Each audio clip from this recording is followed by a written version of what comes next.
Tak bolehlah tutup kamera, awak kena buka. Dan awak kena aktif lah. Okey, dia dah merakam dah ni. Okey, sekejap ni. Kita nak tengok sikit apa tugasan kita malam ni.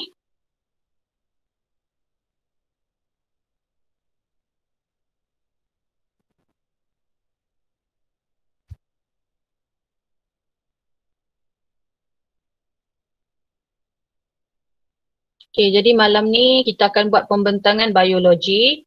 Aktiviti 12.4 kita akan buat pembentangan biologi aktiviti 12.4 muka surat 274. Jadi untuk pembentangan ni terpulanglah kepada awak nak buat macam-macam mana, tetapi mesti mematuhi apa yang dia hendak Okey, jadi sebenarnya kalau kita tengok di sini dia ada 3 peristiwa lah, iaitu Perang Vietnam, kemalangan nuklear Fukushima dan kemalangan nuklear Chernobyl.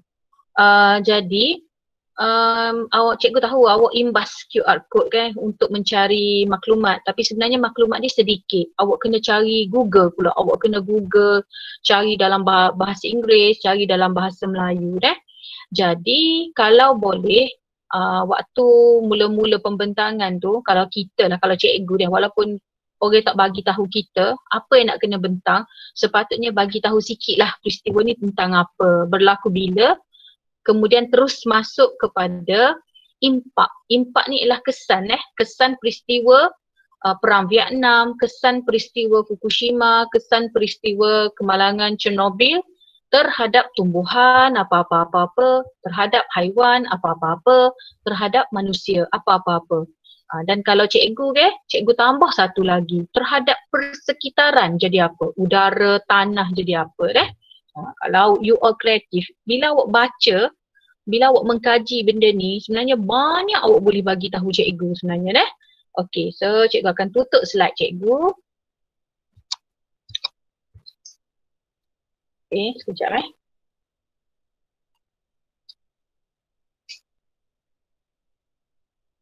Awak nampak dia slide cikgu tadi dia?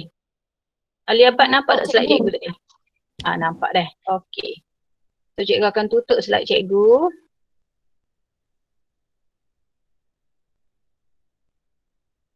Sekejap So kita nak main roda impian. Jadi kita nak tengok siapa yang kena malam ni. Okey.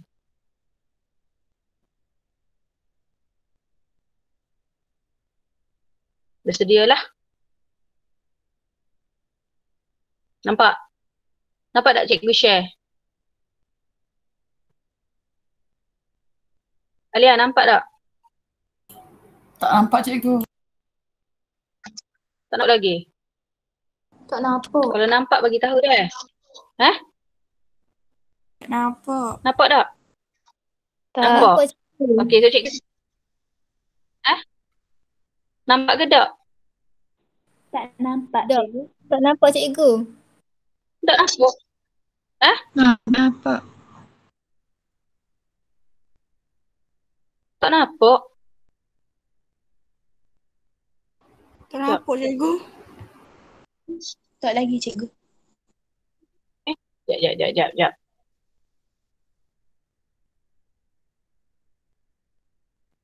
Tak nampak dia. Sekejap.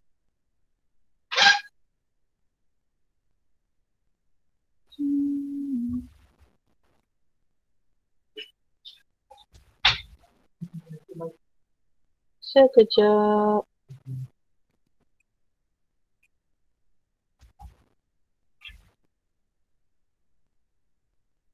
Tak nampak lagi?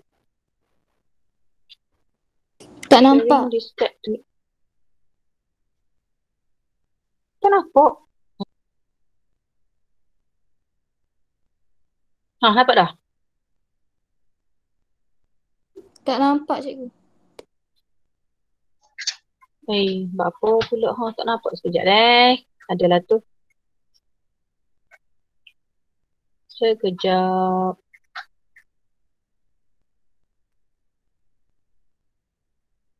Okey, sekejap. Dia bunyi saja muzik dia.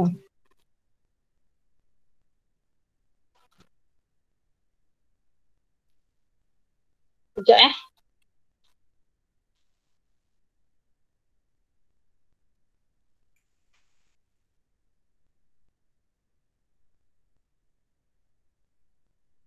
Oh, biar. Okay. So Alia Nabilah ni. Cikgu tekan ni, nanti cikgu tunjuk ni pula lah. Okay, Alia Nabilah ni membentang. Sekejap. Okay, Alia, boleh bentang ni?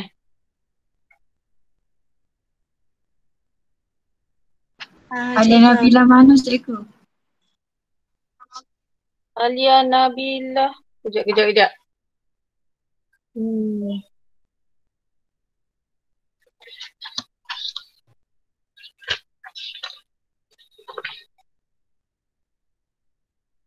Nur Alia Nabilah binti Rahim. Awak dengan siapa Alia Nabilah? Saya. Okay.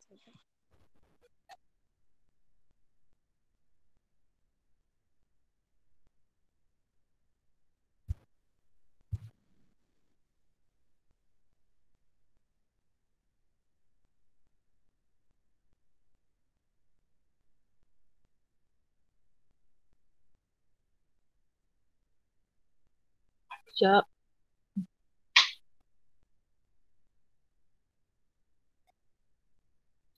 Semua nampak tak skrin?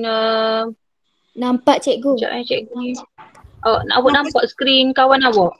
Ya. Nampak. Nampak skrin kawan awak Okay. Share skrin. Assalamualaikum.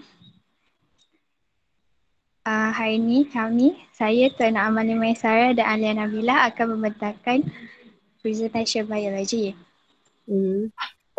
Kami akan membentangkan tentang Perang Vietnam. Alia Nabilah bolehlah baca. Bagi gitu deh. Definisi Perang Vietnam. Mengikut nama yang digunakan oleh kerajaan Vietnam, Kan Chien Chong Mi, peperangan menentang mereka. Peperangan ini melibatkan Republik Demokratik Vietnam, dipanggil juga Vietnam Utara, dan sekutunya menentang Republik Vietnam ataupun Vietnam Selatan dan sekutunya khususnya Amerika Syarikat. Next, Malim.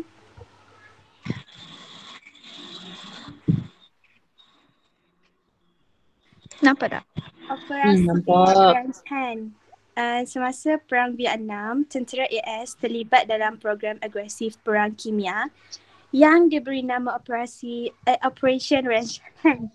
Tentera AS telah menggunakan racun herba kuat yang dipanggil Agent Orange. Racun ini digunakan untuk menghilangkan perlindungan hutan serta tanaman. Definisi Agent Orange. Program AS dengan nama khas Operation Range Hand menyemburkan lebih daripada 20 juta galen pelbagai racun herba di Vietnam, Kemboja dan Laos dari tahun 1961 hingga 1971. Agent Orange yang mengandungi bahan kimia dioksin yang mematikan adalah racun herba yang paling biasa digunakan. Ia kemudian terbukti menyebabkan masalah kesihatan yang serius terhadap tumbuhan, haiwan serta manusia. Seterusnya, apakah itu dioksin? Dioksin merupakan bahan aktif Agent Orange yang menyebabkan tumbuhan mengempiskan atau kehilangan daunnya. Agent Orange mengandungi sejumlah besar 2,378 tetrachlorodibenzopidioxin yang sering disebut TCDD, sejenis dioksin. Dioksin tidak sengaja ditambahkan ke Agent Orange, sebaliknya dioksin adalah produk sampingan yang dihasilkan semasa pembuatan racun zat. Ia terdapat dalam kepekatan yang berbeza dalam semua racun herba yang digunakan di Vietnam. Seterusnya, bagaimanakah terhasilnya dioksin?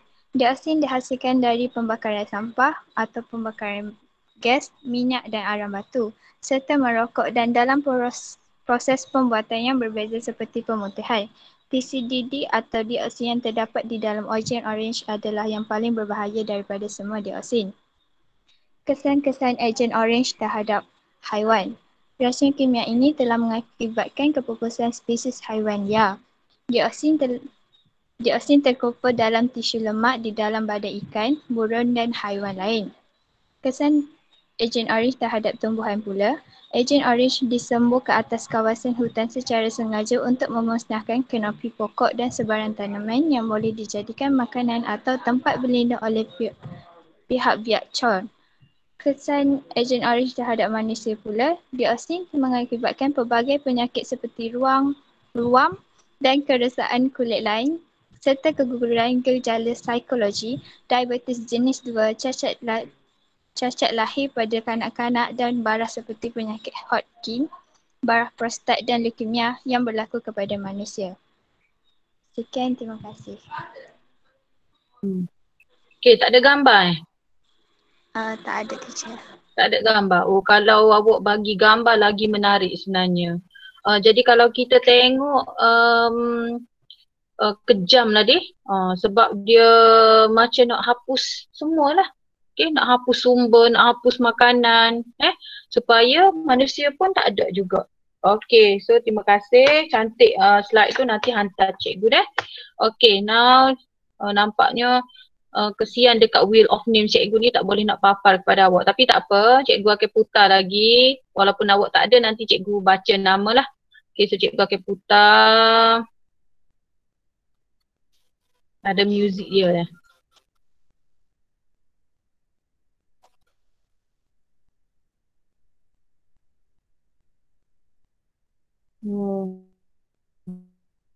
Okay, kena Syamimi. Siti Nur Syamimi. Ya, cikgu. Okay, Siti Nur Syamimi lah. Dengan Nur. Ada masalah ke Siti Nur Syamimi? Tak ada. Tak ada apa? Sekejap.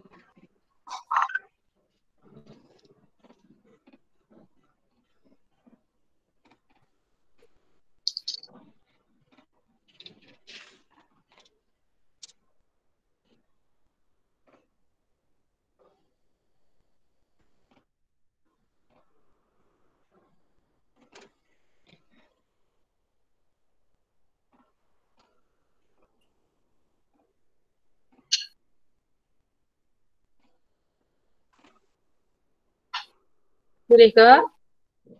Nampak tak? Nampak. Belum lagi tu dia tengah. Nampak dah? Nampak cikgu. Cikgu tak dapat lagi ni. Ya. Cikgu dia tengah pusing-pusing lagi. Sekejap Okey. Okey, cikgu dah nampak dah. Okey, teruskan. Assalamualaikum. Saya Siti Nur Syamimi dan Nur Hana akan membentangkan tentang kemalangan di loji tenaga nuklear Fukushima Daiichi. Kat bawah tu ada dua gambar ambil dari satelit tau. Apa tu? I hope first gambar tu. Dia ambil dari satelit masa kejadian kemalangan tu, loji tu. Next slide. Okay, so sebab berlakunya kemalangan di loji tu, gempa bumi. First sebab nature tau, sebab gempa bumi. Tapi masa tu dia boleh tahan lagi. Gempa bumi ni menyebabkan bekalan elektrik terputus, maka penjana elektrik kecemasan dipasang. Tapi sejam kemudian tsunami pula melanda. Tsunami ni dia ada second wave. First tu dia boleh tahan lagi. Second tu sebab besar dia off, so dia tak boleh tahan. Merosakkan penjana tersebut menyebabkan reaktor gagal disejukkan dan menjadi lepas panas. Lepas tu peleburan teras berlaku di dalam reaktor. Nombor 3, letupan hidrogen berlaku menyebabkan terjadinya kebakaran.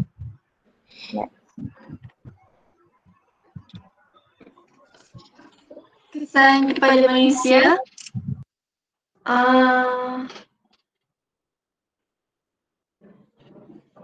Untuk ada banyak bahan radioaktif yang terlepas kat atmosfera lepas letupan hidrogen tu kan. Tapi dalam banyak bahan radioaktif tu ada 3 bahan radioaktif yang paling banyak terbebas. Antara 3 tu adalah iodine 131. Hurling 1 ni, kalau kita ambil dos yang kecil, dia bagus sebab dapat merawat penyakit thyroid. Tapi kalau kita ambil dos yang besar macam terdedah pada iodine secara berterusan, maka dia tukar pula. Jadi kita dapat risiko untuk mengalami penyakit thyroid seperti kanser thyroid.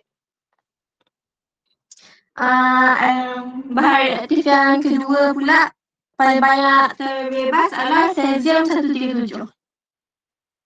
Kat sini nampak kan kesan dia, kematian, kulit terbakar, peningkatan risiko marah, sindrom radiasi dan merosakkan sel badan. Kenapa dia boleh jadi semua benda ni? Sebab cesium 137 ni adalah radiasi isotop yang aktif. Dia bertindak balas dengan air kan. Untuk menghasilkan sebahagian larut air, dikenali cesium hidroksida. Cesium hidroksida ni sangat reaktif, lepas tu dapat menghakis kaca. Kalau contohnya nak dapat menghakis kaca kan, kalau dia masuk dalam badan kita, mesti dia boleh hakis sel badan kita kan. Itulah sebab lakunya kulit terbakar, risiko marah dan merosakkan sel badan. Bahan reaktif yang ketiga pula adalah cesium 134. Cesium 134 ni dia kurang bahaya daripada cesium 137. Tapi sebab dia cesium juga, dia lebih bahaya. Sekiranya manusia terdedah pada cesium secara berlebihan, sel-sel di dalam badan manusia akan rosak disebabkan oleh sinar radioaktif. Walaupun manusia tak sentuh cesium, risiko untuk kena kanser boleh meningkat. Hannah, kenapa cikgu tengok macam nombor 4 dengan 5 tu? Apa kaitan dia dengan peningkatan kadar bunuh diri, kesihatan mental tu? Sebab ingat tak, kat Jepun kan sebelum Fukushima dia ada kan letupan yang nama Chernobyl kan. Kalau contohlah letupan radioaktif tu berlaku kat Malaysia, pernah berlaku kat Malaysia sekali, lepas tu berlaku lagi kali kedua, mesti orang stres kan. Sebab ada manusia tu yang terdedah daripada radioaktif time Chernobyl. Tak siap lagi habis radiation tu, tengok Fukushima pula kena. Jadi dia rasa stres sebab dia fikir banyak sangat radioaktif dia terdedah. Banyaklah orang gurung risau, takut macam rumah dia terdedah pada radioaktif, dia akan mati macam tu. Ada juga yang terpisah dari keluarga sebab kena asing, orang yang kena radioaktif dan orang yang tak.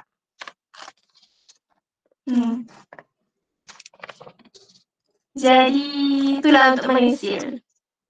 Okey, dan untuk tumbuhan? Untuk tumbuhan, kesan dia nombor 1, menjadi kecil dan lemah. Tumbuhan tu bila dia kena, dia akan jadi kecil dan lemah. Lepas tu memusnahkan kesuburan tanah sepenuhnya dan tumbuhan mati secara beransur-ansur. Sebab radioaktif tu masuk dalam tanah. So dia macam tak boleh dia masuk dalam tumbuhan tu lah. Nombor 3, kawasan sekeliling tumbuhan menjadi beracun dan mencegah pembiakan tumbuhan. Bila kawasan sekeliling tumbuhan beracun, so tumbuhan tak boleh nak membiak. So dia tak boleh nak menghasilkan anak dia yang baru, generasi yang baru. Nombor 4, hasil tanaman menjadi beracun. Contoh macam buah-buahan yang kita makan, sampai sekarang dia tak boleh jual lagi kat sana. Sebab kita tak boleh makan, benda tu beracun. Itu je. Yang ni ada kaitan tak dengan memusnahkan kesuburan sekejap. Yang ni, menjadi kecil dan lemah, memusnahkan kesuburan tanah sepenuhnya dan tumbuhan mati. Tumbuhan mati tu sebab dia tak boleh buat pengangkutan aktif kah? Dia tak boleh buat. Lepas tu dia tak boleh buat pengangkutan aktif. So bila dia tak boleh buat pengangkutan aktif, dia tak boleh nak angkut ion-ion. So lama-lama dia pun jadi kecil, dia jadi lemah dan akhirnya mati. So nombor 2 tak boleh kait dengan form 4 Okay, next, haiwan. Kesan untuk haiwan pula, kematian haiwan akuatik yang banyak. Kenapa laut boleh tercemar dengan bahan radioaktif? Sebab kejadian radioaktif kecemasan kan berfungsi memberikan kuasa untuk mengawal penyusupan reaktor-reaktor. Dalam reaktor tu ada banyak bahan radioaktif. Penjara ni dirosakkan oleh tsunami kan. Lepas tu menyebabkan reaktor gagal disejukkan. Jadi sebab air kat situ dah mendidih panas, pekerja pun terpaksa lah masukkan air laut walaupun benda tu taklah bagus sangat. Tapi terpaksa juga untuk sejukkan reaktor tu. Walaupun dia dah try stabilkan 4 hari tu, reaktor tu rosak lepas tu meletup. Dan reaktor kedua telah melepaskan bahan radioaktif ke dalam laut. Sebab dia bersambung dengan laut kan tu. Oleh itu, kehidupan akuatik terdedah kepada bahan radioaktif, menyebabkan peratus kematian kehidupan akuatik meningkat. Untuk yang kedua pula, berlaku mutasi pada haiwan, kebanyakannya adalah serangga. Ni gambar contoh mutasi. Saya nak cakap contoh pasal rabbit yang tak telinga. Kesan mutasi tu agak-agak berapa lama? Dia ada bagi tahu tak? Maksudnya kalau kena hari ni berapa tempoh barulah saintis dapat kesan mutasi ni? Tahu? Ada cikgu kat jumpa. Tak jumpa. Kat jumpa. Okey, so bersedialah siapa kena tajuk ni lepas ni cikgu akan tanya. Kok awak terjumpa dah. Okey, ada lagi? Tak lagi contoh. Tak siap lagi? Okay. Contoh penilaian untuk mutasi haiwan kan, nampak tak? Rabbit tu tak telinga kan? Rabbit ni, ada orang nama Yuko Sugimoto, seorang petengah anak. Dia ada ladang dekat dengan kawasan Roji yang meletup tu kan. Pada tahun 2001, time kejadian ini berlaku, Yuko mendapati anaknya dilahirkan tanpa telinga. Mempunyai albinism, iaitu penyakit genetik yang menyebabkan berlakunya kekurangan melanin. Anak ni lahir kira-kira 2 bulan selepas kejadian letupan di Fukushima. Maksudnya betul lah dia mutasi sebab letupan ada bahan radioaktif. Lepas tu sebab ketiga, apa jadi kat haiwan, kesan ketiga adalah lembakan kucing dan anjing di pusat pemeliharaan haiwan. Bila arahan untuk melarikan diri daripada Fukushima dikeluarkan oleh kerajaan, kebanyakan penduduk ni meninggalkan haiwan peliharaan mereka seperti anjing dan kucing, menyebabkan anggaran dia ada 20,000 haiwan peliharaan dan ternakan ditinggalkan di kawasan yang terdedah pada bahan radioaktif. Jadi ada orang ni Akira Honda cuba selamatkan haiwan ni, tapi gagal sebab tak ramai sangat sukarela nak tolong haiwan-haiwan ni. Lepas tu pihak kerajaan sekat daripada memasuki kawasan yang dicemari oleh bahan radioaktif. Tapi lepas tu kerajaan try juga buat usaha untuk selamatkan haiwan tu. Dinamakan program ni Yan the Guard. Tapi dalam 20,000 haiwan tu 750 je yang dapat diselamatkan. Kira-kira 750 lah. Malangnya haiwan ni menghadapi kesukaran untuk mencari keluarga baru kerana tak ada siapa pun nak pelihara dia. Sebab masyarakat ni fikir haiwan ni akan menjadi punca dia manusia terdedah pada radiasi. Jadi dia haiwan pula orang nak jaga. Okay, thank you. So kita pergi pula kepada Wheel of Name. Kita cari lagi siapa yang kena. Okay, thank you. Rugi awak tak dapat tengok benda ni Nanti cikgu try sekali lagi lah. Maybe sebab lain kot.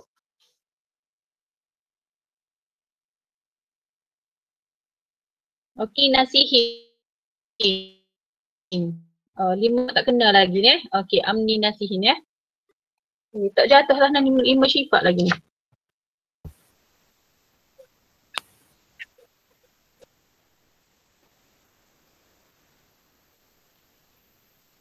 Boleh Amni? Kejap cikgu.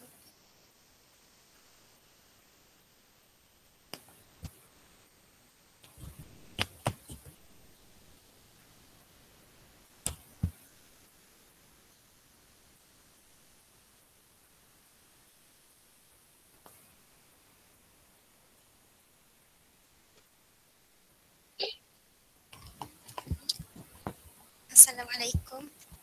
Saya Nur Amrina Syihin dan Adilah Nadia ingin membentangkan tentang impak penggunaan Agent Orange semasa Perang Vietnam. Okey, sekejap Yang cikgu punya ni dia tengah pusing lagi ni. Tak nampak lagi.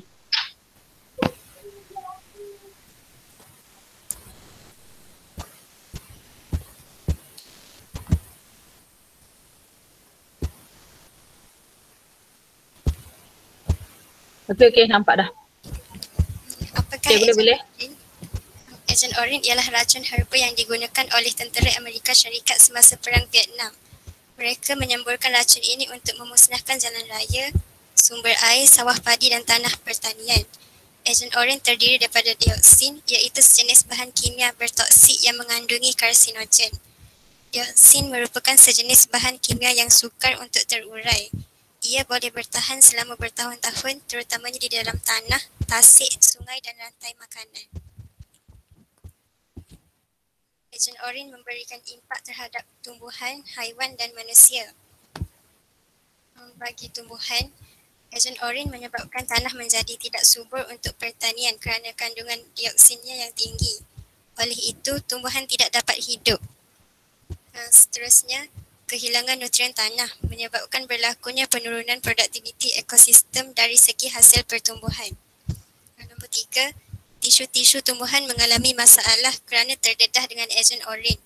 Hutan dan ladang pertanian musnah. Selain itu, tumbuhan yang musnah menyebabkan hutan dan kawasan pertanian dibiarkan kosong tanpa sebarang aktiviti pertanian. Akhir sekali, perhutanan semula sukar dilakukan disebabkan dioksin yang masih berada di dalam tanah.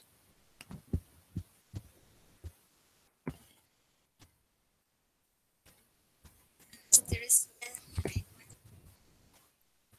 Antara kesan-kesan Ejen Orange terhadap haiwan. Kuat sikit suara, cikgu tak dengar.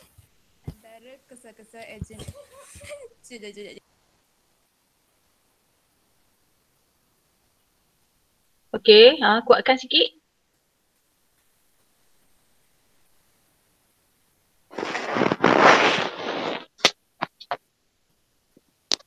Okey. Antara kesan-kesan ejen Orange terhadap haiwan termasuklah sumber air seperti sungai yang dicemari oleh dioksin menjejaskan kualiti air. Dioksin dapat menyerap ke dalam tisu lemak ikan. Kesannya, pengumpalan dioksin berlaku. Seterusnya, burung-burung, haiwan seperti lembu dan kambing yang meragut dan hidupan air seperti ikan akan makanan yang telah tercemar dengan dioksin. Akan makan makanan yang telah tercemar dengan dioksin. Dioksin larut dalam lemak badan haiwan tersebut. Kemudian berlaku penurunan dalam populasi haiwan kerana hidupan fauna mati akibat ejen Orange. Haiwan kekurangan sumber makanan menyebabkan rantai makanan terjejas. Akhir sekali, kesan ejen Orange terhadap manusia. Antara kesan ejen Orange terhadap manusia di Vietnam termasuklah 400,000 orang Vietnam telah terbunuh akibat terdedah kepada ejen Orange. Setengah daripada 1 juta bayi mengalami kecacatan kekal dan masalah perkembangan otak akibat pendedahan racun kepada ibu mereka. Rakyat Vietnam yang terdedah mengalami masalah penyakit kulit yang serius, kencing manis, kegagalan sistem imun dan penyakit jantung. Kemudian, anggota tentera yang terlibat tidak terkecuali terkena penyakit kulit, diabetes dan simptom psikologi. Ahli keluarga tentera turut mengalami keguguran, kecacatan anak yang baru dilahirkan dan menghidap kanser seperti leukemia.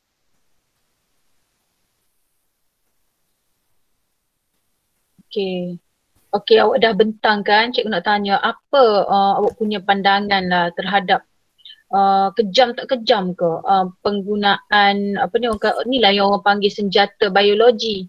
Ni lah orang panggil senjata biologi. So apa pandangan awak lah? Awak dah bentang kan? Awak dah tengok kesan. Okey, Amni. Pandangan awak.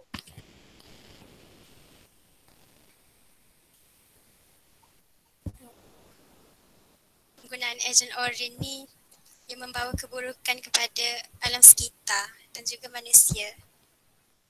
Okey, so kejam tak?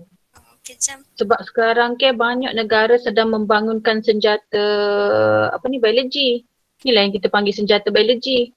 So sekarang banyak negara tengah buat benda-benda macam ni. Jadi, rasional tak? Tidak. Tidak.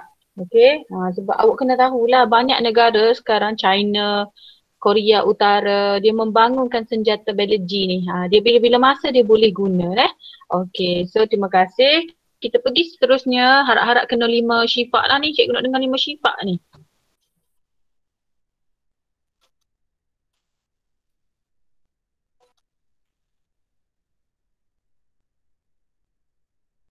Okey, Atilah. Okey, kena kepada Atilah. Atilah dan siapa Atilah dengan siapa? Saya cikgu. Ya. Awak dengan siapa? Damia Hafina. Damia Hafina. Okey. Teruskan.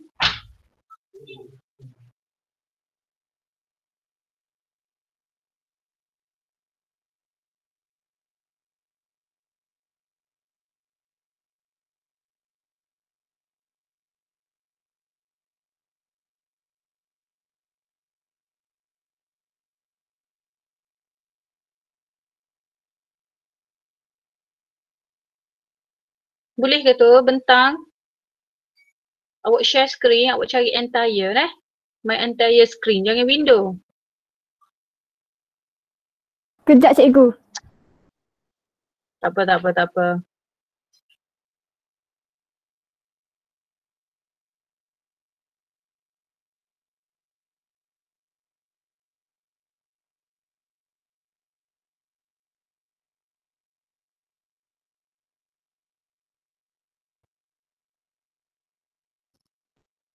Okay, dia tengah musing-musing.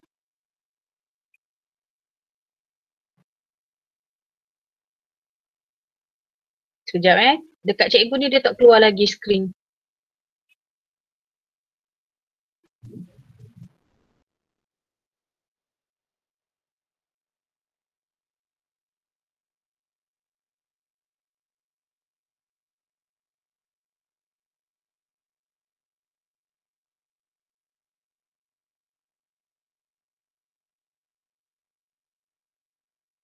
Dori dapat dah ke? Nampak dah ke? Nampak dah. Nampak dah? Cikgu tak nampak lagi.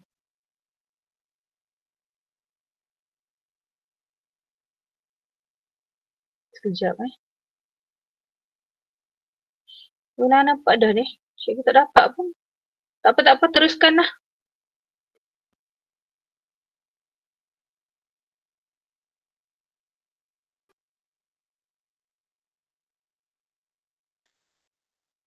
Okay, teruskan Atilah. Kalau orang lain dah nampak, tak apalah.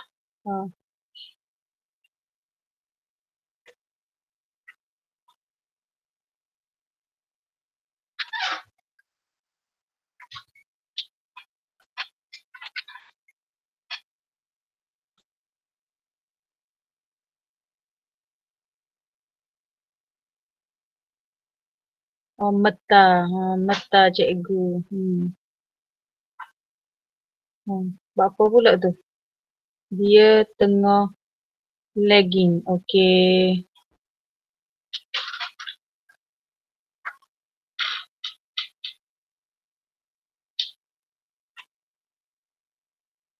Tak apa. Kadang-kadang masalah lain ataupun biasalah tu.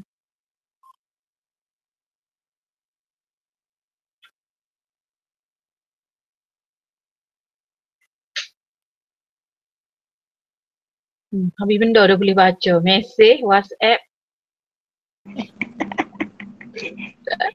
Ketubik ngupak cikgu ke? Ke apa? Aduh. Boleh tak?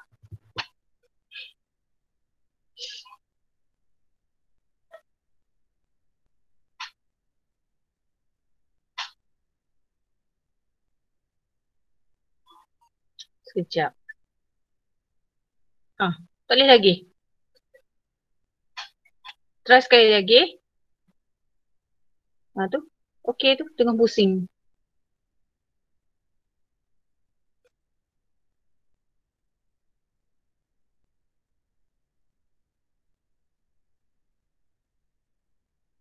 Dia tengah berpusing ni dekat cikgu ni. Sekejap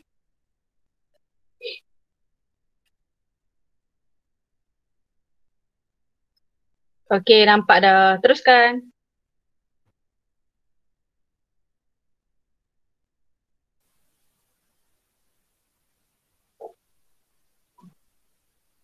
Okey, boleh continue. Tak dengar suara pula ni. Okey, cik dah lagi tu.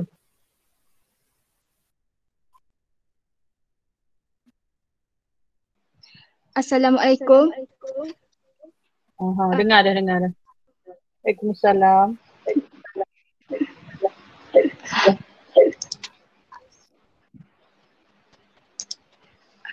Saya dan Fina dan Atila akan bentang pasal Perang Vietnam. Pasal. Okey. Kita boleh tengok kesan ejen Oranye ni ada kepada 3 kesan, iaitu manusia, tumbuhan dan haiwan.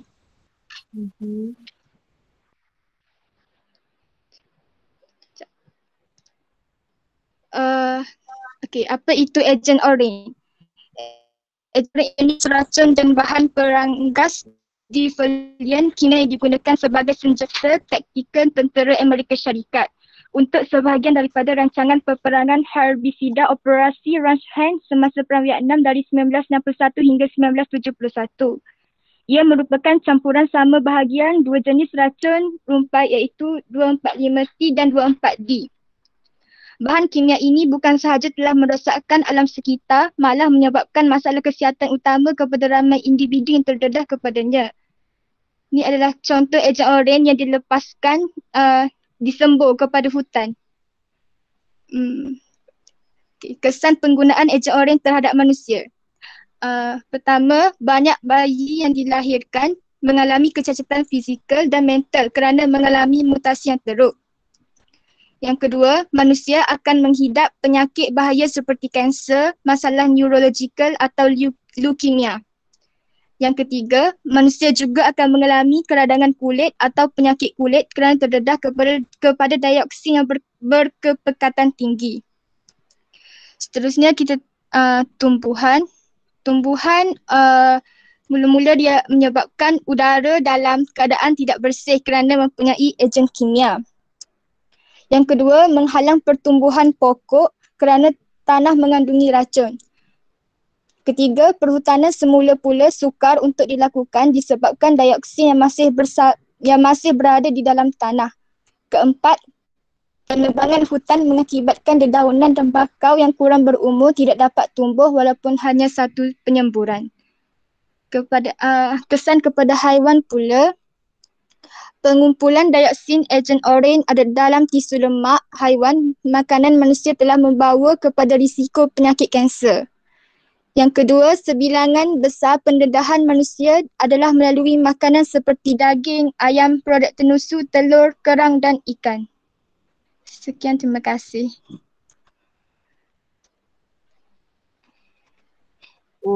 Itu sahaja Okey. Okey, terima kasih Damia. Comel slide tu sebab ada gambar-gambar Okey, jelas. Okey. Okey, kita pergi kepada seterusnya.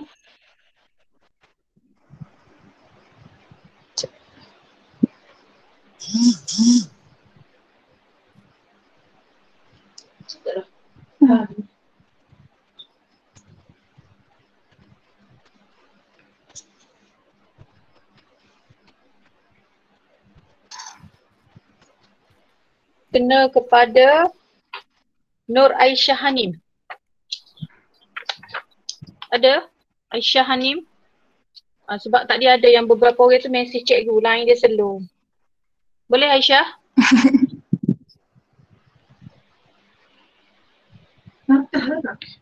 Aisyah dengan siapa ni? Aisyah Hanim dengan siapa?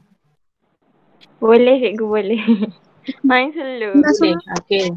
Dengan Insyirah. Dengan Insyirah try.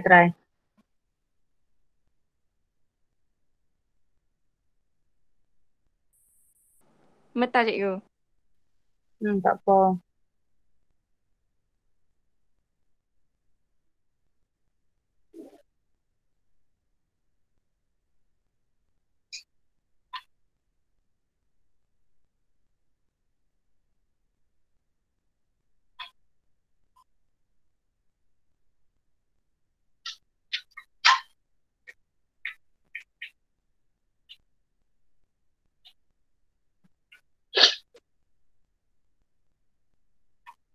Cikgu rasa banyak yang Agent Orange dengan apa yang malam ni?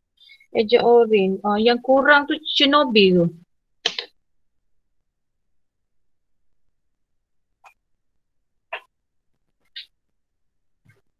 Cikgu kalau boleh nak yang Chernobyl Sebab Agent Orange ni kita dah tengok, dah dengar banyak slide dah. Tak apa. Buat dulu. Jadi kita pun kena bersedia jugalah sebab banyak negara sedang macam cikgu kata tadi lah membangunkan senjata biologi. Kadang-kadang ada negara tu dia membangunkan senjata biologi secara haram. Dia tak bagi tahu pun dia susuk, dia sembunyi. Jadi kita pun kena bersedia lah sebab sekarang kan dah akhir zaman kan, macam-macam boleh berlaku. Jadi kita pun dah tengok kesan buruk dia macam contoh Agent Orange kesan dia berpanjangan bukan senang nak hilang kesan tu. Macam contoh Chernobyl pun sampai sekarang kawasan Chernobyl tu tak boleh masuk kecuali dengan kebenaran tentera lah. Masih ada tentera jaga kawasan tu, bukan senang-senang nak masuk. Yang awak tengok gambar-gambar tu diorang dah dapat kebenaran. Kan Aisyah Hanim. Cikgu nampak tak skrin? Dia tengah pusing. Sekejap Ya, dia tengah pusing. Sekejap. Okay.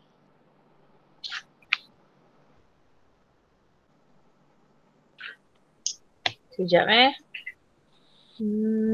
tak dapat lagi tu cikgu tu.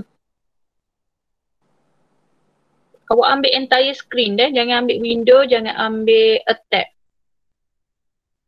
Saya guna phone ni cikgu. Nak guna phone. Okey. Okey dapat dah. Okey dapat dah. Teruskan. Inshi tu beres tak tu, dengar tak tu? Kau tak boleh lagi Inshi. Tak apa kalau Inshi tak boleh awak continue je lah. Okey. Assalamualaikum. Saya Nur Aisyah Hanim dan Nur Insyirah akan membentangkan tentang kemalangan nuklear Chernobyl. Sejarah Chernobyl berlaku berhampiran bandar Chernobyl di bekas USSR. Cikgu. Okey. Kemalangan nuklear di Chernobyl ni berlaku pada tahun 1977. Para saintis Soviet bertugas memasang 4 reaktor nuklear.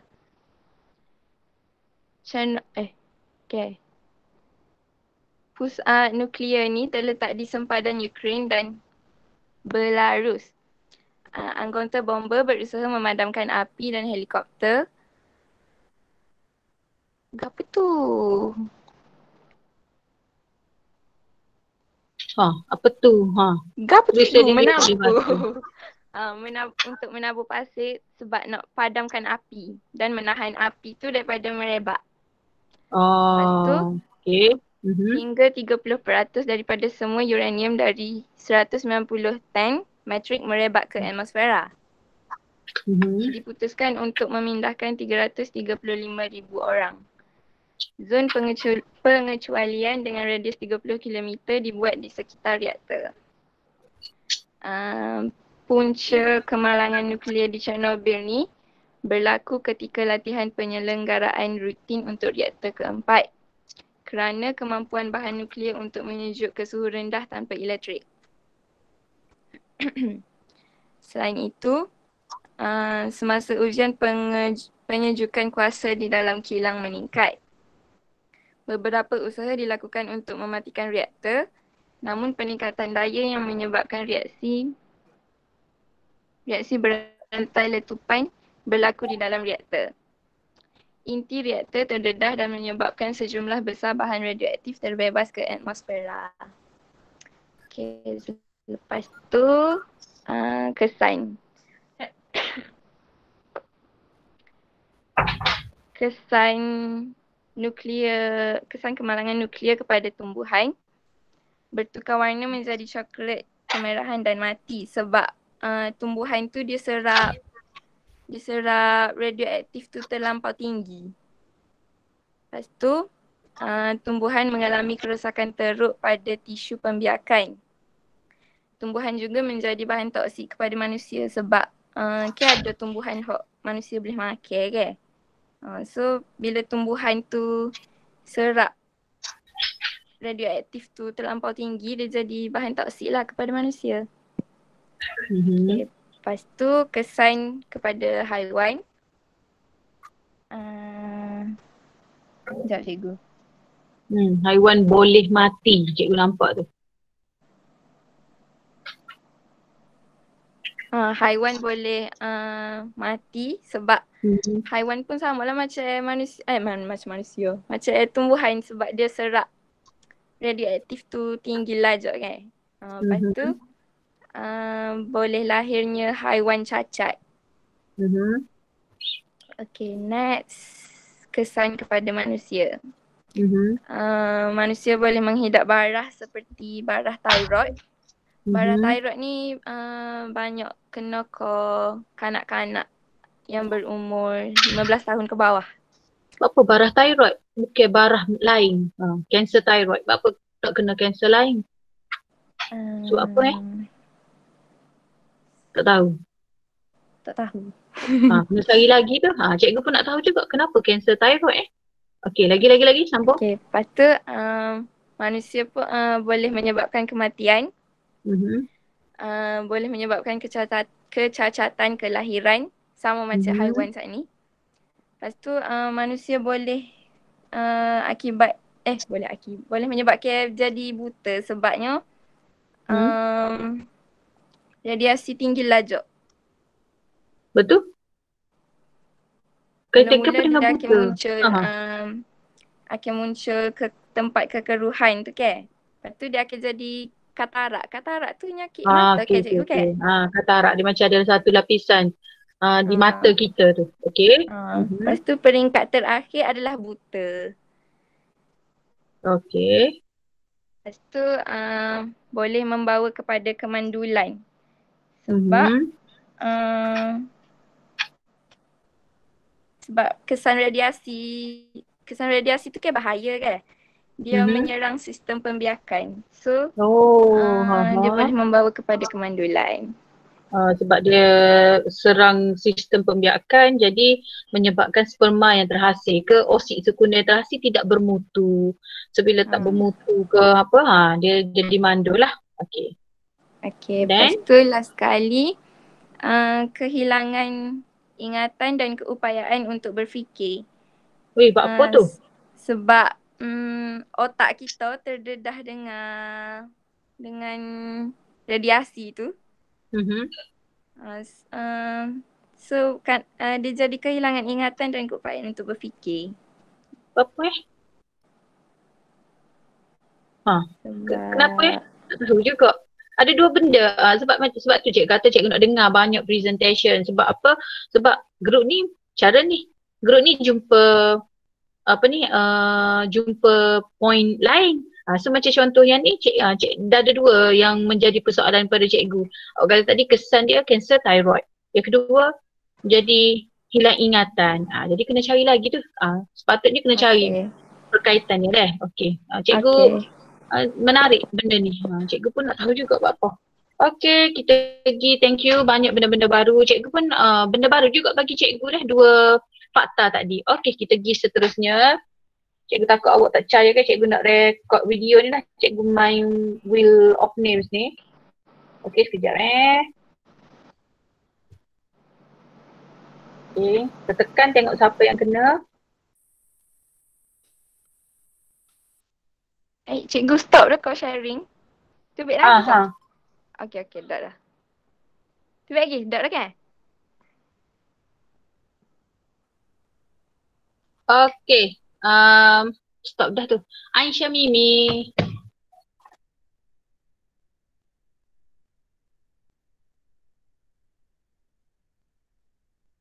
Okay, Aisyah Mimi. Siap cikgu.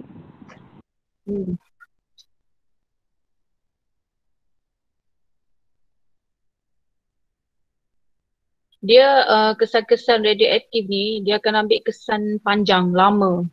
Bukan setahun, bukan 2 tahun. Kesan dia seperti Chernobyl lah cikgu kata, sampai sekarang kesan dia. Awak boleh tengok YouTube sebenarnya. YouTube pun ada orang cek dalam tanah masih ada kesan radioaktif sampai sekarang lah. So macam Fukushima juga. Baru je berlaku kan. Jadi kesan dia akan ambil masa beratus-ratus tahun. Tadi awak kata apa dia? Aisyah Mimi dengan siapa? Dengan Nadia. Dengan Nadia Yes, Alia tu macam nak kecek tadi. Ke apa Alia? Alia nak share apa? Tak ada cikgu, cuma macam terfikir jugalah sebab kan dia dah tahu kalau semua bahan radioaktif, bahan kimia ni akan membuat macam bagi kesan yang sangat lama dan memang tak ada manfaat kepada pada awal sekitar manusia dan haiwan semua tu. Tapi kenapa agaknya macam still ada lagi negara yang masih membuat senjata-senjata bio agak dia walaupun dah tahu apa yang dia boleh buat kepada bumi. Radioterapi kita kan guna dalam perubatan, okay? Lagi radioaktif ni dia membekalkan tenaga. So maksudnya macam untuk senjata tu lah cikgu, macam kenapa dia masih digunakan? Kalau dia ada radioaktif, dia bangunkan ni, dia lagi berkuasa lah. Dia ada baik dan ada buruk dia. Okey, belum nampak lagi tu. Cikgu tak dapat lagi tu. Apa? Cikgu nampak dah skrin. Cikgu tak nampak lagi. Maybe orang lain dah nampak, cikgu tak nampak lagi. Nampak dah. Nampak dah. Takut cikgu lambat sikit. Ya, cikgu lambat sikit sebab cikgu yang jadi ni ke admin ni. Okey, boleh dah. Okey, teruskan. Assalamualaikum dan selamat malam kepada Cikgu Munirah dan rakan-rakan sekalian. Malam ini saya dan Aisyah Mimi akan membentangkan kemalangan nuklear Fukushima. Okay.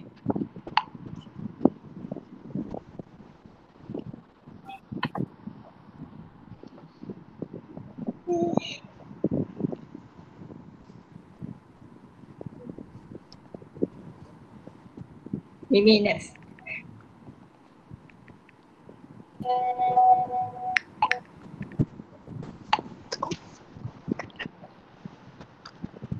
Apa tak gerak? Slide tak gerak? Tak gerak? Dengan cikgu tak gerak ni, orang lain?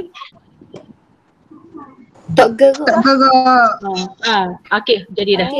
Okey, jadi dah. Laju dah tu. Kena back balik. Pergi ke slide 2. Dah nampak dah. Okey, nampak dah. So bagus Alia tadi menyuarakan macam tu, bagus. Punca berlakunya kemalangan nuklear Fukushima. Bencana di loji nuklear Fukushima adalah disebabkan oleh gempa bumi dan menyebabkan tsunami berlaku pada 11 Mac 2011.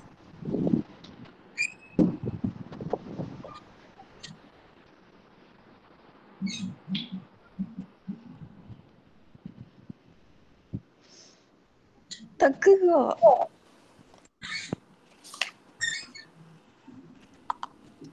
Awak ambil ke apa tadi? Kalau ambil, awak kena ambil entire screen. Saya guna jangan ambil tab, jangan ambil window. Jadi dah Mimi tak ada. Jadi dah kat ni. Laju lagi. Dah nampak tak? Nampak. Nampak dah. Magnitude bagi gempa bumi tersebut ialah 9 hingga 9.1 meter. Ketinggian tsunami tersebut ialah 5.7 meter dan kira-kira 18,000 orang menjadi mangsa bencana alam ini dan kerosakan ekonomi melebihi 300 bilion dolar.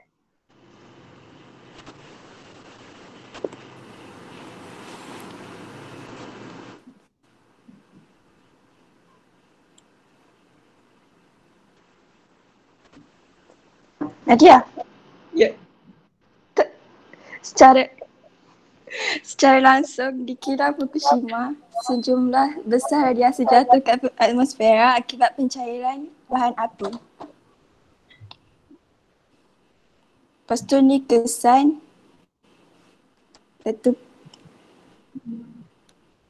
letupan yang berlaku di stesen jangkauan nuklear. Lepas tu ni gambar bangunan reaktor di Fukushima musnah. Mananya? Slide. Tak ada je. Nampak tak? Okey, baru nampak dah. Okey, itu gambar letupan lah. Okey. Lepas tu kesan kepada manusia akan mengakibatkan kecacatan, lepas tu penyakit kanser, penyakit leukemia, masalah pembesaran yang terbantut, kecacatan mental, melahirkan bayi. Lepas tu bagi ibu yang mengandung, dia akan melahirkan bayi yang cacat. Nampak tak gambar? Weh, kesiannya. So, ni gambar masa pengeboman yang terselamat yang mengalami masalah kecacatan kesan radiasi. Ni gambar penyakit leukemia. Lepas tu ni gambar pembesaran terbantut.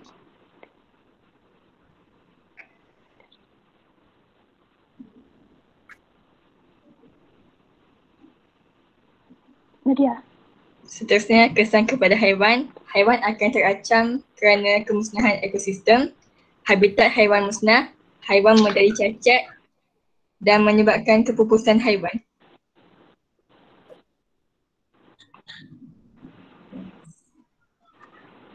Ini contoh-contoh ramai-ramai yang dia kena mutasi.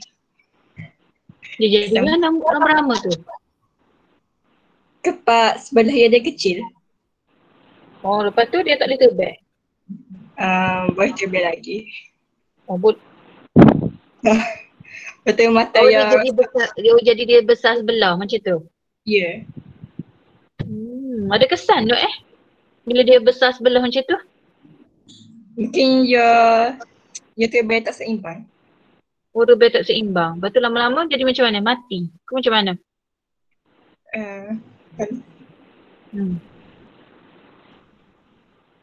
Sebab tu kalau kita dapat fakta pelik-pelik, kena cari lagi. Sebab bila fakta pelik-pelik ni, orang akan tanya tau. Okey. So tak apa. Next, sambung lagi. Nampak? Kesan. Nampak tak? Nampak. Okey, kesan tumbuhan. Okey. Kesan kepada tumbuhan. Pembesaran tumbuhan akan bangkit sebab suhunya akan jadi tinggi. Lepas tu, buah akan tumbuh dengan tidak normal. Tumbuhan seperti buah-buahan dilarang dijual atau dimakan untuk mengelakkan manusia yang makan tu terkena kesan radiasi.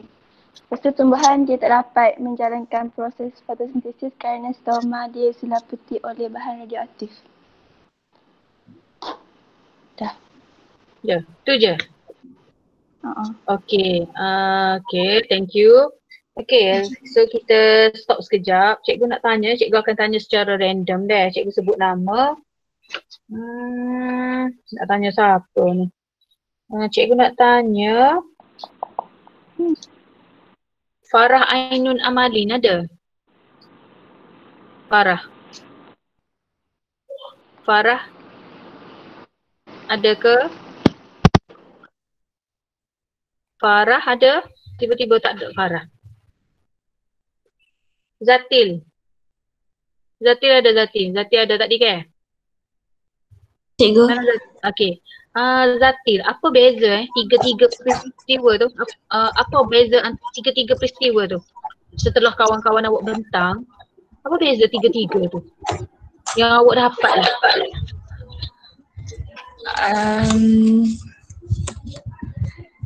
Kalau Cikgu dapat point daripada awak. kalau yang kemalangan dekat Fukushima dengan Chernobyl tu kebanyakannya memberi efek banyak dekat manusia dan persekitaran lah. Sebab contoh macam pertumbuhan manusia terbantut disebabkan mutasi oleh ejen kimia seperti bahan radioaktif iaitu iodine 131. Betul lah.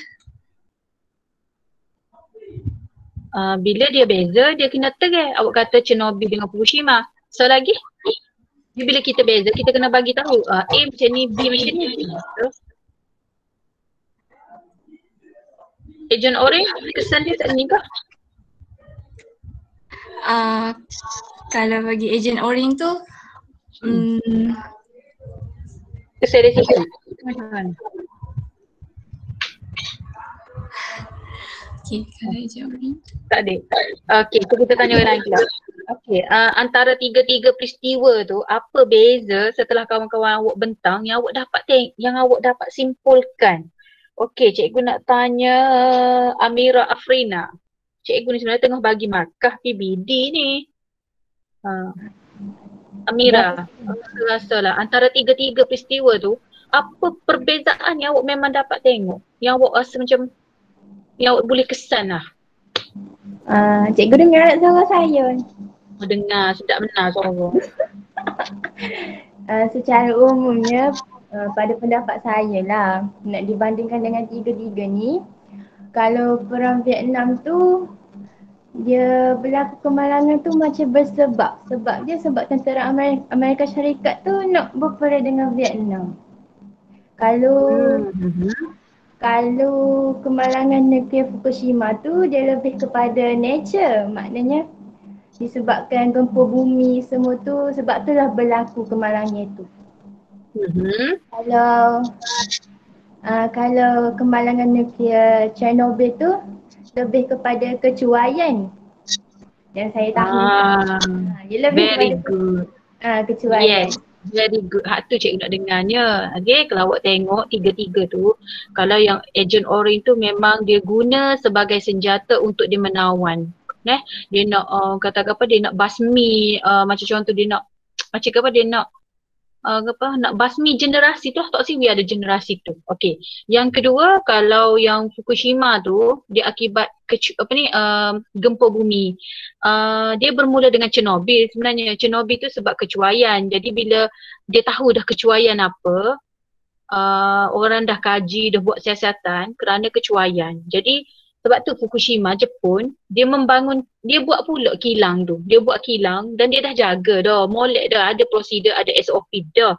Tapi Fukushima berlaku akibat gempa bumi. Maknanya kita boleh buat pelbagai SOP, ikut semua perancangan apa semua, tapi sebab akibat gempa bumi, berlakulah benda tu. Okey, kita dengar lagi dalam dua, lepas tu kita tamatkan kelas dah. Okey, kita dengar lagi dua presentation.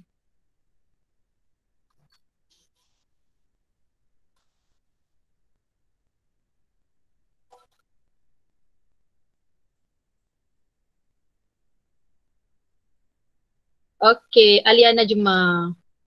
Kena Najma dengan siapa? Aliyah cikgu. Okey, dengan Aliyah? Aliyah. Okey. Oh, dua beradik ni kena malam ni. Okey, teruskan. So lepas habis membentang ni, apa-apalah gambar ke nota awak buat dengan tangan pun awak hantar juga cikgu dah sebagai bukti lah.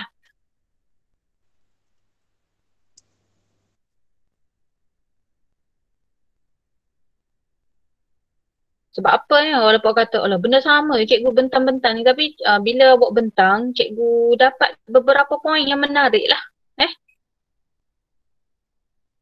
Chernobyl tu sebenarnya ada Kita dia dekat Astro tak silap cikgu. Cikgu berapa kali dah tertengok tapi tak tengok habis lah. Ada siri dia, Chernobyl tu. Okey, Syamel. Okey, teruskan. Assalamualaikum. Kumpulan kami akan membentangkan kemalangan nuklear Chernobyl.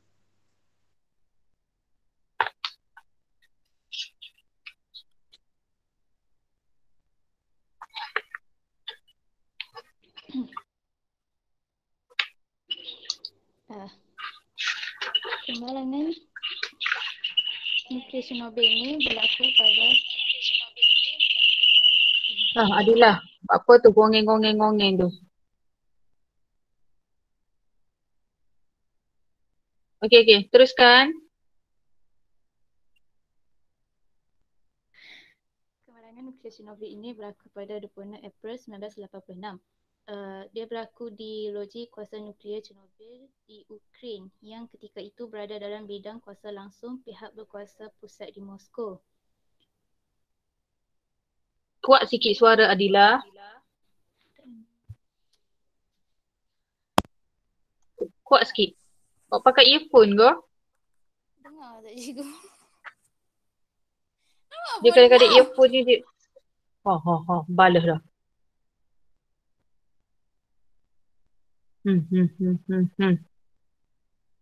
Tubik habis dah.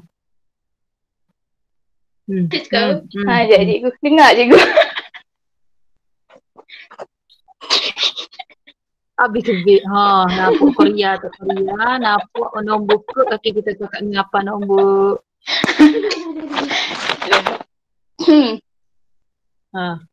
Kemalangan nuklear Chernobyl berlaku pada 26 April 1986. Kemalangan ini berlaku di loji kuasa nuklear Chernobyl di Ukraine yang ketika itu berada dalam bidang kuasa langsung pihak berkuasa pusat di Moskow. Sebuah kejadian letupan dan kebakaran melepaskan sejumlah besar bahan pencemar radioaktif ke dalam atmosfera yang tersebar ke sebahagian besar Eropah Timur. Ramai yang menganggap kemalangan loji kuasa nuklear ini sebagai yang paling dahsyat dalam sejarah. Lebih 500,000 orang pekerja dan menelan belanjaan lebih kurang 18 bilion rubel untuk menahan perluasan pencemaran menyebabkan ekonomi merosot.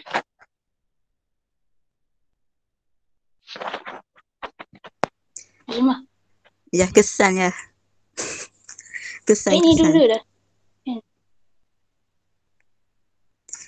Kesan kemalangan nuklear Chernobyl ni kepada manusia. Yang pertama, ia mendapat kanser thyroid.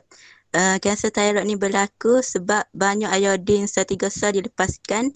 Lepas tu iodin tu ia telah mencemarkan makanan dan lain-lain produk. Yang kedua, pekerja kecemasan mendapat kadar radiasi yang tinggi dan didiagnos dengan sindrom radiasi akut seperti pening, muntah, cerit-berit, rambut gugur, pendarahan dan bengkak dalam mulut ditekak. Yang ketiga, risiko mendapat penyakit jantung meningkat. Yang keempat, mendapat penyakit leukemia. Yang kelima, manusia yang terdedah kepada kawasan radiasi ni, dia takut untuk mendapatkan anak kerana bayi mereka mungkin akan dilahirkan secara mutasi. Kalau bayi tu yang baru lahir pun akan mengalami kecacatan. Lepas tu, kebanyakan penduduk mengalami stres, kegelisahan, simptom penyakit yang tidak dapat dijelaskan dan kesihatan yang terjejas. Lepas tu, tu contoh kecacatan bayi. Okey, lepas tu cara-cara manusia terdedah kepada radiasi. Okey, cara yang pertama, manusia terdedah secara langsung kepada awan dan tanah yang mengandungi bahan radioaktif. Yang kedua, manusia ni dia menghirup udara yang tercemar dengan radioaktif. Yang ketiga, manusia makan dan minum bahan radioaktif yang datang dari tumbuhan dan haiwan. Kesan kepada haiwan pula. Lembu dan biri-biri yang dipindahkan keluar dari kawasan radiasi jatuh sakit. peningkatan kerosakan genetik pada lalat buah dan tikus. Semua serangga dibunuh. Kebanyakan binatang tidak terkesan daripada radiasi. So jumlah binatang ini bertambah sebab tiada kewujudan manusia kan selepas Chernobyl disaster tu manusia semua dah keluar dari kawasan tu lah. Yang kelima, populasi kuda iaitu pumping horse yang diancam punah bertambah. Yang keenam, beberapa burung yang tinggal di sana mempunyai kecacatan fizikal. Paruh tidak normal dan mempunyai otak yang jauh lebih kecil. Macam ni lah. Jadi tunjuk kesiannya. Ni haiwan yang cacat. Ni kuda tadi tu.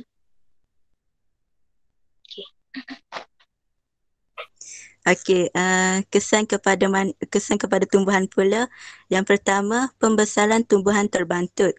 Hal ini kerana radiasi mengganggu rintangan stoma yang mengawal aras air. Jika terlalu banyak penyajatan berlaku akibat radiasi, stoma akan tertutup untuk simpan air pada masa yang lama menyebabkan tumbuhan terbantut. Yang kedua, pembiakan tumbuhan terhalang. Hal ini kerana radiasi boleh mengakibatkan kromosom dalam sel rosak. Yang ketiga, memusnahkan tumbuhan. Pendedahan yang lama terhadap radiasi boleh merosakkan stoma. Jika stoma rosak, tumbuhan akan kehilangan banyak air dan mati. Yang keempat, tumbuhan yang terkesan selalunya kecil dan lemah dengan corak daun yang berubah. Yang kelima, daun-daun bertukar kepada warna karat atau perang.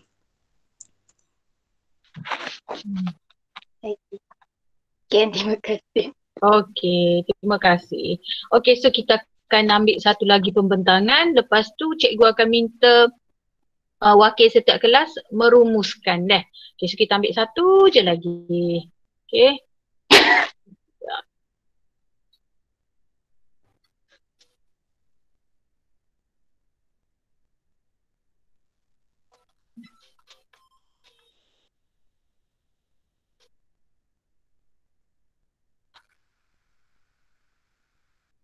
Okey. Nur Aisyah. Nur Aisyah ada?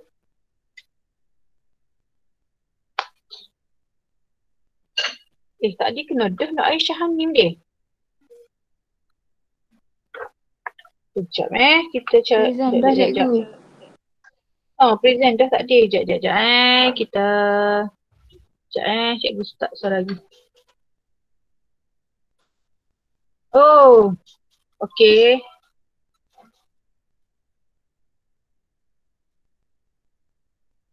Ada orang nak present secara sukarela. Cikgu ternampak mesej. Siapa saat ni? Cikgu nampak dia tulis. Okey, Damia Batrisha sukarela. Okey, thank you. Boleh. Damia Batrisha. Dengan siapa? Dengan Amira di Musyifa. Okey, teruskan. Yalah ke, baik kita sukarela sebab kita dah penat-penat buat comel-comel dah slide. Baik kita present. Dengan siapa tadi? Dengan Amira. Amira, okey.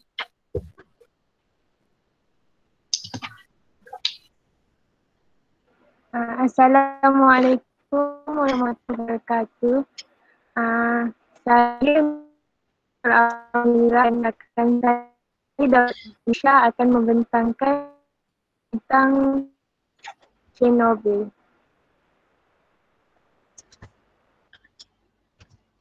Okey, Chernobyl adalah bandar kepada Ukraine yang terletak kira-kira 90 km sebelah timur laut dari ibu negaranya iaitu Kiev.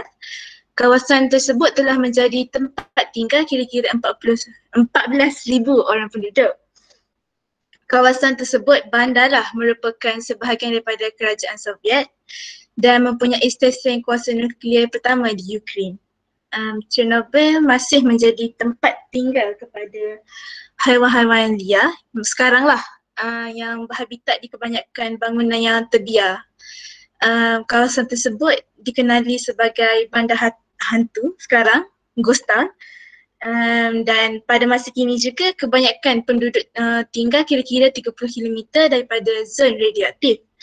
Walau bagaimanapun, still ada pelancong luar negara yang masih melancong ke kawasan tersebut dengan pengawasan tentera lah.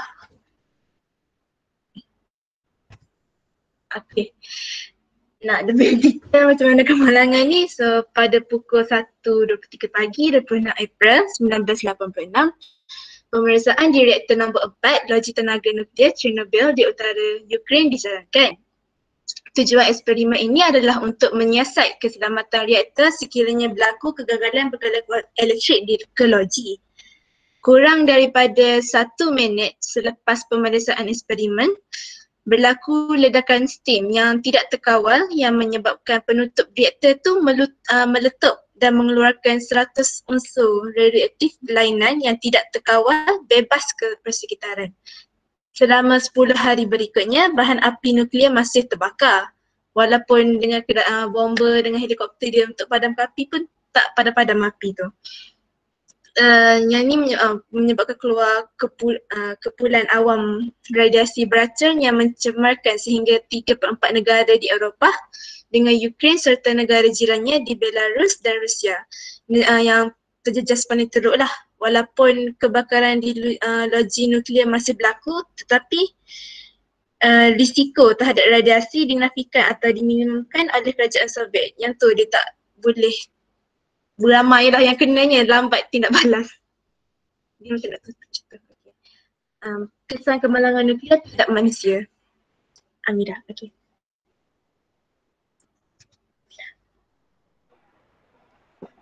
Kesan radiasi terhadap manusia. Kematian manusia meningkat disebabkan oleh letupan dan pendedahan manusia terhadap bahan radioaktif. Seramai 31 orang yang mati dalam letupan dan 2 orang mati secara teruslah masa letupan tu terus berlaku, dia terus matilah, ada 2 orang. Lepas tu ada 50 orang yang mati disebabkan terdedah dengan radiasi. Lepas tu sehingga sekarang ada 4,000 orang telah mati disebabkan terkena radiasi. Lepas tu manusia menghidap pelbagai penyakit, iaitu kalau penyakit jangka pendek yang masa berlakunya radiasi tu muntah, mual, panas badan, lepas tu sakit kepala. Dan penyakit jangka panjang, kanser. Kanser ni sampai sekarang lah seramai 6,000 orang telah menghidap kanser, tapi sebenarnya banyak lagi tapi doktor tak dapat kira berapa orang yang kena tu, tapi yang dia dapat tahu tu ramai 6.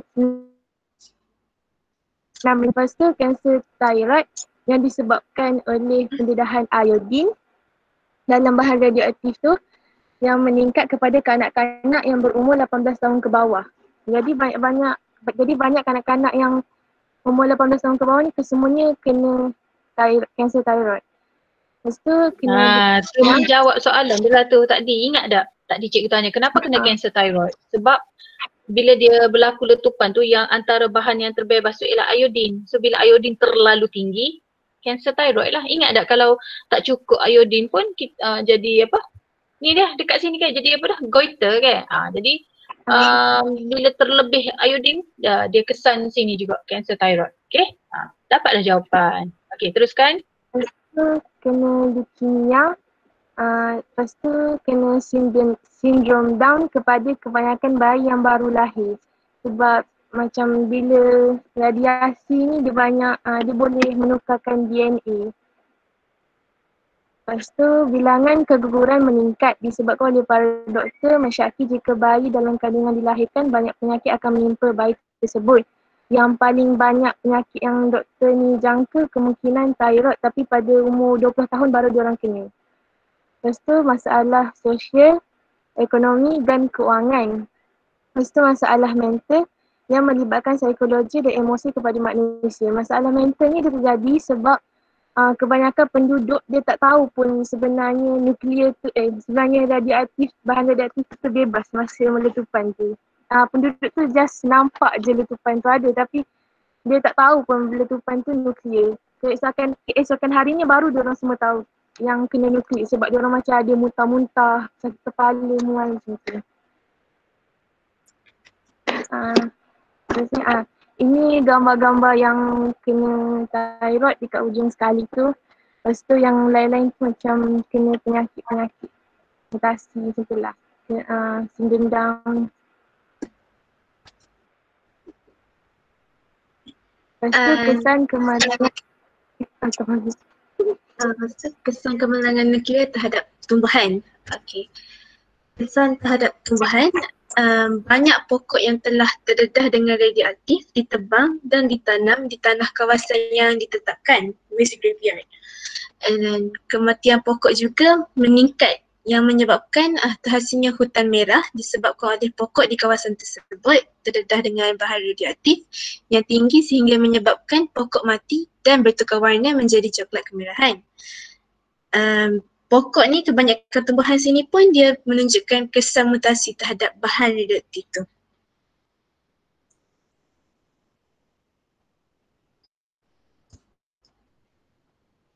Kesan kemalangan nuklear terhadap haiwan. Kesan terhadap haiwan ada kesan negatif dengan kesan positif. Kesan negatif dia, otak haiwan dia jadi mengecil.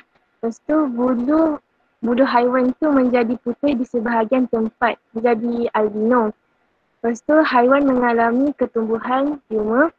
Kematian haiwan meningkat apabila terdedah dengan bahan radioaktif. Lepas tu banyak haiwan menunjukkan kesan mutasi terhadap bahan radioaktif. Sebab macam kalau haiwan ni dia punya kesan mutasi dia lambat sikit daripada tumbuhan.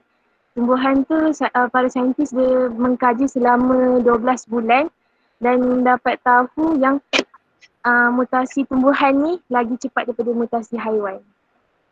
Lepas tu kalau positif untuk kesan terhadap haiwan ni, bangunan terbiar dijadikan tempat tinggal untuk habitat baru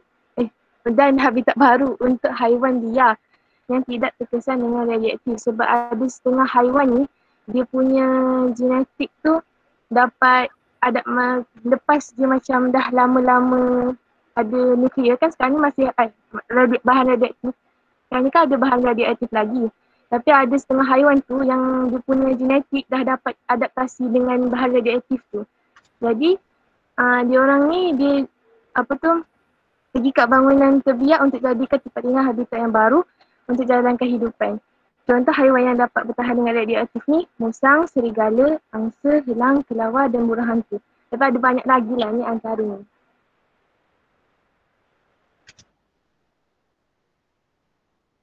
Ni antara contoh-contoh haiwan-haiwan. Yang kalau nampak kambing, lepas tu dia warna hitam tapi atas tu macam ada warna putih sikit. Macam tu lah dia punya albino. Dia macam dia sikit-sikit je. Tapi kebanyakannya nampak kat burung lah.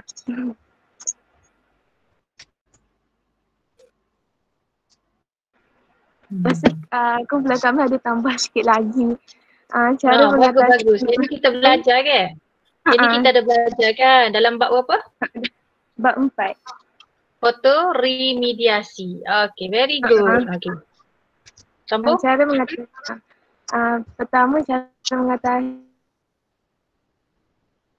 telah digunakan untuk remediasi iaitu membersihkan permukaan tanah yang tercemar akibat letupan loji nuklear di Chernobyl.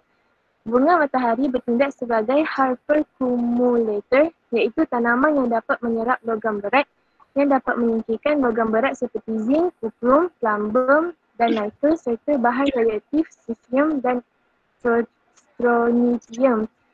Bunga matahari akan menyerap bahan radioaktif dari tanah dan akan simpan bahan tersebut ke dalam daun dan batangnya. Kemudian, bahan tersebut akan ditukarkan kepada bahan yang berasaskan karbon. Jenis bunga matahari abadi telah dipilih oleh para saintis alam sekitar kerana dapat tumbuh di tanah yang tercemar dengan mudah dan ia menyebar debunga dengan cepat berbanding bunga matahari yang dijinakkan. Tetapi bunga matahari dapat menyingkirkan bahan radioaktif pada kawasan tanah lapisan atas saja dan gagal menyingkirkan bahan radioaktif di kawasan tanah lapisan bawah. Tempat penanaman bunga matahari juga dijadikan tanah dia dijadikan tempat yang kalau pokok-pokok terkena bahan radioaktif yang ditebang, dia akan tanam bawah bunga matahari. Jenis bunga matahari abadi tu maksud dia jenis yang liar. Dia dia tak guna yang orang kata apa yang dijinakkan ni, maksud dia yang dia tak lagi itulah hak liar. Dia tak ambil yang macam kita ni kat duk jaga, siram, jaga betul-betul. Dia tak nak tu. Dia ambil bunga matahari yang jenis liar. Sebab bila yang liar ni maknanya dia bila liar dia kuat sikit. Dia punya penyesuaian dia tu dah. Okey, sebab tu dia tanam jenis bunga matahari liar. Bukan jenis bunga matahari yang kalau kita tengok dekat Cameron Highland tu, dia tak nak. Okey? Faham deh?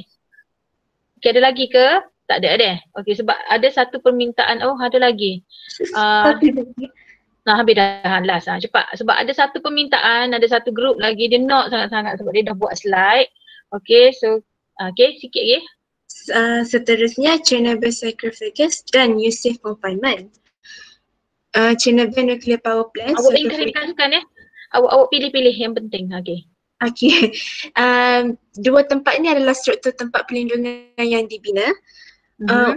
Struktur ni dibuat daripada keluli dan konkrit besar-besaran yang meliputi bangunan reaktor nuklear nombor 4 loji tenaga nuklear Chernobyl hak terbakar atau ditutup. Dirancang untuk mengatasi pencemaran radioaktif terhadap alam sekitar dengan merangkumi kawasan yang paling berbahagia dan melindunginya dari pendedahan iklim. Dia terletak di kawasan larangan besar yang di zon pemencarian Chernobyl lah. Tetapi Chernobyl Nuclear Power Plant ni dia telah diganti dengan Chernobyl New Safe Confinement. Struktur yang ni pun dibina untuk mengurangi sisa-sisa unit reaktor nombor 4 di loji tenaga nuklear Chernobyl. Okey. Okey dah? Okey. Okay. Jadi kita very good, banyak benda-benda baru ditambah. Okay. So kita ambil satu lagi, Siti Munira. Dia nak juga. Okay, so last. Okay. Tapi kena cepat-cepat sikit lah sebab ni pun dah menghampiri pukul berapa dah ni. Kesian awak duk bentang lagi kat. Okay, cikgu pun sebab cikgu tak rehat hari ni. Hari ni cikgu cocok vaksin. Dia dah jadi macam ting-ting dah ni kepala dah, macam pening-pening dah ni. Okey, cepat-cepat. Munirah rasa dengan Aina Syafika. Aina Syafika.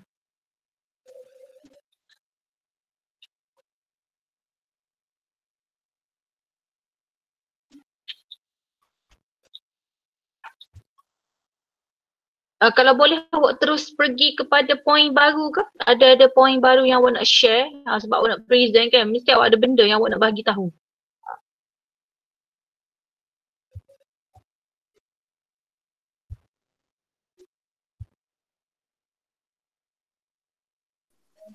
Korang nampak tak? Nampak Aina? Hello? Nampak? Boleh nampak dah, cikgu belum lagi. Sekejap. Nampak? Okay, nampak dah. Okay, nampak dah. Nampak. Salah. Okay, boleh. Cikgu. Ya, masalah apa?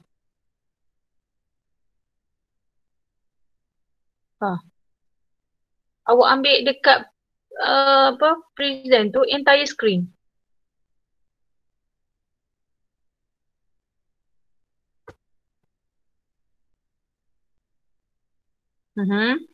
Oh, banyaknya. Terus apa benda yang awak nak bagi yang baru lah? Sebab kebanyakan kawan awak dah bentang dah.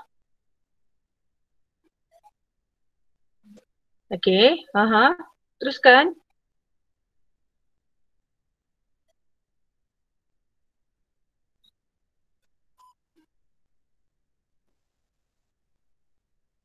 Cikgu dengar tak cikgu?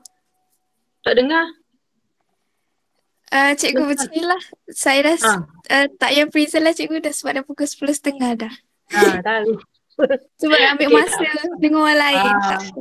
Sorry cikgu. Okay, so sebelum kita berakhir, boleh ke cikgu nak minta kesimpulan ada kesimpulan daripada kalau 5 bina, cikgu nak minta Nasuha kecek sikit. Kenapa Nasuha nak bagilah kesimpulan selepas Nasuha dah dengar dah macam-macam ni, okay? Cikgu bagi masa dalam 2 saat je untuk bercakap.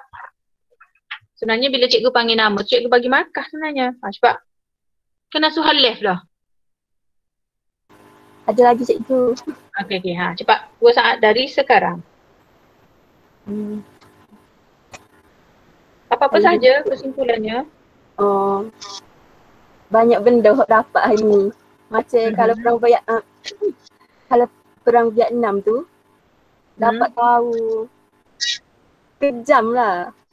Ada yang kejam guna macam-macam cara. Contohnya macam senjata biologi lah macam Agent Orange ke. Kita tak sangka boleh buat gitu. Hanya untuk macam-macam. Lepas tu kalau untuk Chernobyl dengan Fukushima tu kecuaian. Okay, Jadi kecuaian ni boleh mendatangkan kesan yang amat buruk dan berpanjangan. So semua. Gitu je. Okay, thank you very much. Okay, seterusnya 5 Syifa. Kita persilakan Ainur Batrisha. Ainur Batrisha. Apa-apa saja dalam masa 2 saat saja. Yes, apa-apa saja. Awak boleh bercakap apa-apa saja, perasaan awak ke, pandangan awak ke. Ikut.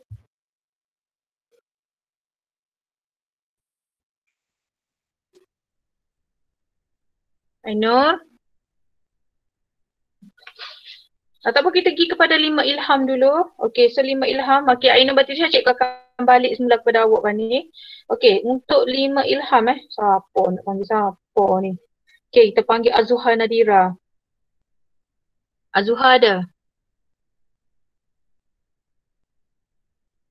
Azuha ke left dah. Sebab kadang-kadang bila lama ni line dia stabil dah. Tak ada Irfan Natasha. No. Siapa ni? Wan Nur Alia. Okey, teruskan. Kesimpulan yang kita dapat ulas hari ni, bagi saya lah kan, kalau perang Vietnam ni bagi saya lah perang Vietnam ni boleh je diorang nak guna cara lain untuk tumpaskan Vietnam Selatan tu, tapi kenapa diorang kena guna juga gas oren tu? Sebab benda tu dia efek sampai sekarang. Sampai sekarang dekat Vietnam tu ramai yang ada yang dia kedih sebab berlakunya mutasi tu lah. Kalau kemalangan nuklear tu dekat Fukushima tu sebab kemungkinan bagi saya lah sebab cuai kot. Kan walaupun dia ikut SOP tapi kita tak boleh nak halang juga kan bencana-bencana yang ada dekat situ sebab Jepun kan dia gempa bumi paling kuat kan dekat situ. Lepas tu kalau kemalangan nuklear dekat Chernobyl tu pasal kecuaian juga. So tu je lah. Okay. Okay, Ainur Batrisha. Ainur. Malu ni 5 Syifa ni. 5 Syifa tak ada wakil ni. Siapa 5 Syifa? Nak bantu. Malu kita ni 5 Syifa. Cepat. Siapa 5 Syifa? Nak bagi kesimpulan. Cepat. Kalau tak ada, cik nak pergi kepada tokoh Nilam, Alia. Apa Alia nak cakap? Cepat Alia. Kalau berdasarkan yang apa kita belajar hari ni, memang kita tahu yang kimia-kimia toksik macam ni bukanlah sesuatu yang kita boleh guna secara remeh-temeh dan dia punya efek sangat-sangat lama dan walaupun kita kalau kita nak guna pun untuk kebaikan, kita perlu sangat-sangatlah berhati sebab satu kesilapan boleh menyebabkan efek yang tahan beratus-ratus tahun dan perkara sangat memudaratkan lah. Okey. Ada dah? Okey, very good. Halimah cepatlah nak habis ni. Tak ada orang kau nak kecek ni, Halimah Syifa. Malu kita ni. Halimah Syifa, cepat. Halili. Najwa. Tuan Siti Aisyah. Tak ada? Okey, so kalau tak ada, I know Batrisha. Cepat, 2 saat dari sekarang. Yang perang Vietnam tu apa yang saya tahu, macam jawab peperangan tu kan. Maknanya kita kena buat keputusan tu, kena buat dengan secara bijak lah. Maknanya, kalau maknanya kalau ada cara lain elakkan peperangan macam tu. Tapi maknanya orang yang kena macam maknanya peperangan ni tak bagus lah sebenarnya dia. Ya macam dia kan nak perang dengan tu kan, tapi orang lain pula kena, macam kena kesal orang lain pula. Macam orang tak bersalah pun kena. Okey, bagus. Segala pandangan awak, apa kerja awak bagus sangat dah. Okey, so cikgu ucap terima kasih malam ni. Biasalah dari segi teknikal tu memanglah ada gitu ada gini dah. Macam cikgu tadi pun cikgu nak pasang wheel of names pun bila ramai-ramai ni dia jadi slow. Okey, so apa-apa kita jumpa esok dan awak boleh hantarlah apa sahaja semua bahan awak tu, hantar untuk cikgu rekodkan lah. Sebab apa-apa yang awak hantar semua cikgu print, cikgu simpan dalam file untuk dilihat oleh Nazir nanti. Okey, so terima kasih. Semoga apa yang awak belajar malam ni awak dapat pengajaran lah dah. Okey, so kita jumpa malam esok. Selamat berehat. Okey, Assalamualaikum. Waalaikumsalam. Terima kasih Cikgu. Cikgu. Jangan lupa tengok Chernobyl ada dekat Astro. Teralah cari. Orang yang pertama ambil gambar Chernobyl tu mati ya.